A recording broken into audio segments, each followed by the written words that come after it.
আজকে সহজ পদ্ধতিতে একটি ঘর আঁকা শেখাবো, স্টেপ বাই স্টেপ। চলে আসো। সাদা খাতা, প্রথমে একটা লম্বা লাইন টানবে, তারপর একটা যতটা সম্ভব ত্রিভুজ আকৃতি আঁকবে, কিন্তু নিচে কিন্তু দাগ দেবে না।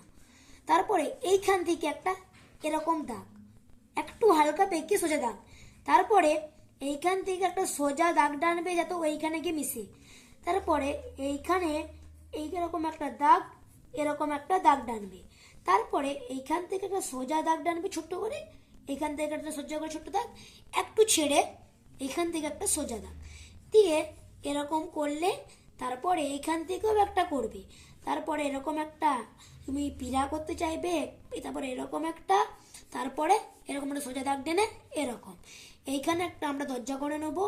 দরজাটাতে একটা মিডিল দুই ভাগ করে দেবো, একটা লক করে দেবো, আর এখানে একটা আমরা জানলা বানিয়ে নেবো এবং তার চারপাশে সুন্দর করে একটা বেড়া দিয়ে দেবো যাতে দেখতে খুবই সুন্দর লাগে।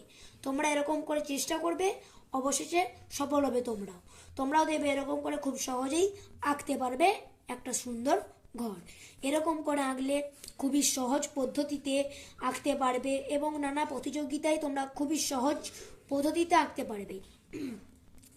এ দেখো আঁকছি, এরকম করে বেড়া নিয়ে নিবে ছোট্ট করে, ঠিক আছে? দিয়ে তোমাদের হালকা করে একটা এরকম করে একটা পথ বানিয়ে নেবে দেখতে যাতে সুন্দর লাগে তার জন্য। আর ঘাস এঁকে দেবে কিছু ছোট্ট করে, এরকম করে ঘাস এঁকে দেবে যেন দেখতে সুন্দর লাগে আর একটু। তারপর এখানটা দাগ দেবে এরকম এরকম এরকম এরকম। কিরকম হলো গাইস অবশ্যই কমেন্টে বলে যাবে। আর এরকম এরকম কিছু হালকা করে দাগ দিয়ে দেবে। পরের পার্টে আমাদের দেখা, অবশ্যই পরের পার্টে তোমাদেরকে আমি রঙের কাজ দেখাবো। অসংখ্য ধন্যবাদ।